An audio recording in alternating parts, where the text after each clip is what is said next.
আমার হাঁস আমার চাষ করা ধানই খাইব। আমার একটা হাঁসও যেন কোনো শিয়াল চুরি না করে। গুনে গুনে হাঁস আপনারা খোয়ারে তুলবেন। 15 বছর হাল চাষ করলাম, বীজ দিলাম, ধান লাগাইলাম, ফসল কাটার সময় যদি মরুভূমি আসে কেমনটা লাগে? ঠিক আছে, আমার হাঁস আমার চাষ করা ধানই খাইব।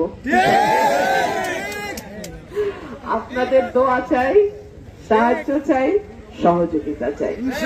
আর আমার মা বোনরা জানে হাঁস কিন্তু সমৃদ্ধির প্রতীক। একটা হাঁসের একটা ডিম, একটা ডিম একটা ছানা। এইভাবে আমার মা বোনদের ঘরের ইনকাম কিছুটা হইলেও খরচ দেয় না। আপনাদের সকলের প্রার্থী কিন্তু আমি। যদি মনে করেন অমুক উনি তো ওনার প্রার্থী, উনি তো ওনার প্রার্থী, ওনারাই জিতায় আনবেন, না, আমি আপনাদের প্রার্থী। আমারই জিতায় আনার দায়িত্ব আপনার।